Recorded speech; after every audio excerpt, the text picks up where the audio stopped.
a series of these tutorials, I added in a couple more things since my last video cut off early. I added this guy, and I did use a clipping mask to do that because the building, I dropped the opacity in it.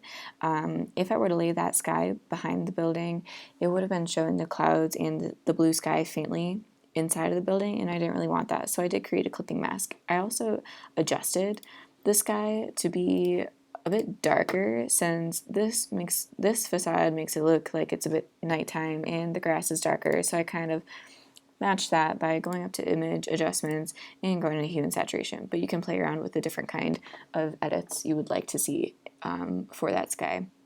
I added in a person, and I also, you may notice, deleted my perspective lines. I deleted it, but you could also just turn off the eyeball for those lines to hide if you are interested in continuing to edit this image in the future. And I always suggest that you do make your files in your Photoshop as neat as possible, because when you go back to do a portfolio, or if you need to edit something later on in the project, it's important that you have everything in place. So to finish this off, what I'm going to do is just crop the image to go along that line that we established at the beginning in tutorial part 1.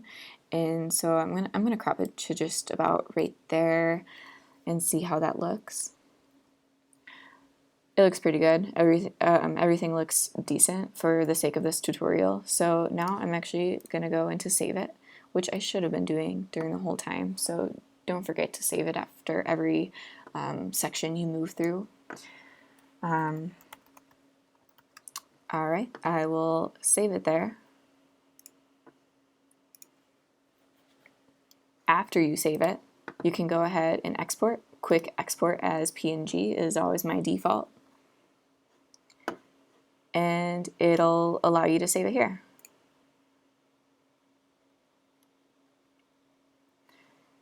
Okay, and then you should be able to go into your file where you saved it to and view it like that. And now you can see that those checkerboard patterns of transparency have gone away, and that's perfect. Pretty much when you save it as a PNG, it saves it as white.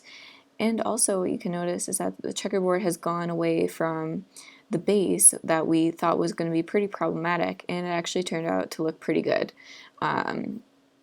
It looks like that's a base to the glass paneling, and so we got lucky there. So I hope this tutorial helped. If you guys have any questions, please let me know. And if you also have any suggestions for me of things that you saw me do wrong throughout these tutorials, please reach out, because I'm just learning and I just want to help you guys make better renderings than some of you may know how to do. So thank you.